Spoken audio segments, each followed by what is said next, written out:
తెనాలి నియోజకవర్గంలో ముఖ్యమంత్రి సహాయ నిధి ద్వారా ఇప్పటివరకు 622 మంది లబ్ధిదారులకు 6.07 కోట్ల ఆర్థిక సహాయం అందించినట్లు మంత్రి నాదెండ్ల మనోహర్ తెలిపారు.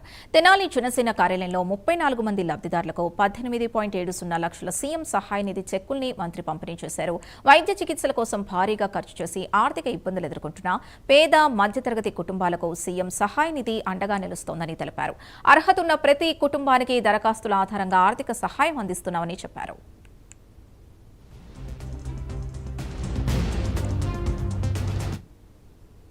ముఖ్యమంత్రి గారి సహాయ నిధి నుంచి తెనాలికి సంబంధించిన 34 మందికి మనం ఎవరికైతే వైద్య సేవలు అవసరం ఉండి ప్రైవేట్ ఆసుపత్రుల్లో ఖర్చు పెట్టుకున్నారో వాళ్ళందరికీ సుమారు 18,70,000 రూపాయలు ఆర్థిక సహాయం రాష్ట్ర ప్రభుత్వం నుంచి అందించడం జరిగింది.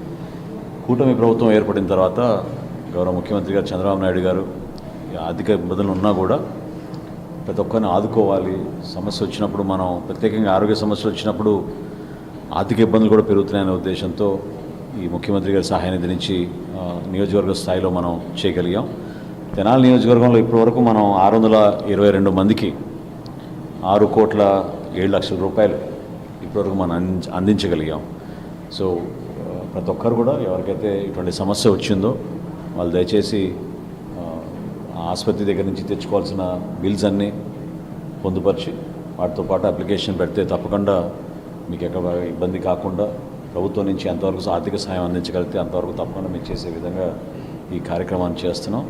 భవిష్యత్తులో కూడా కూటమి ప్రభుత్వం చంద్రబాబు నాయుడు గారి నాయకత్వంలో అదేవిధంగా పవన్ కళ్యాణ్ గారి నాయకత్వంలో ఖచ్చితంగా ప్రతి కుటుంబానికి ఇన్సూరెన్స్ పథకం, మెడికల్ ఇన్సూరెన్స్ 25 లక్షల రూపాయల వరకు వర్తించేటట్టు ఒక కార్యక్రమం త్వరలోనే చేపట్టబోతున్నాం. తద్వారా రాష్ట్రంలో ఉన్న హాస్పిటల్స్ అన్నింటిలో కూడా ధైర్యంగా ఒక భరోసాతోటి వైద్య సేవలు తీసుకునే విధంగా ఈ కార్యక్రమాన్ని ప్రజలకు అందుబాటులో తీసుకొస్తున్నాం. సో సహకరించినందుకు అందరికీ కూడా నేను మనస్ఫూర్తిగా ధన్యవాదాలు తెలుపుతున్నాను. ఎందుకంటే కొంచెం జాప్యం జరిగినా అందరికీ న్యాయం చేయాలనే ఉద్దేశంతో ప్రభుత్వం వీటిని క్షుణ్ణంగా పరిశీలించి ఈ ముఖ్యమంత్రి సహాయ నిధి నుంచి ఈ కుటుంబాలందరినీ కూడా ఆదుకున్నాం. ఇప్పటివరకు తెనాలి నియోజకవర్గంలో 6,07,00,000 రూపాయలు సుమారు 622 మందికి మనం అందించగలుగుతున్నాం.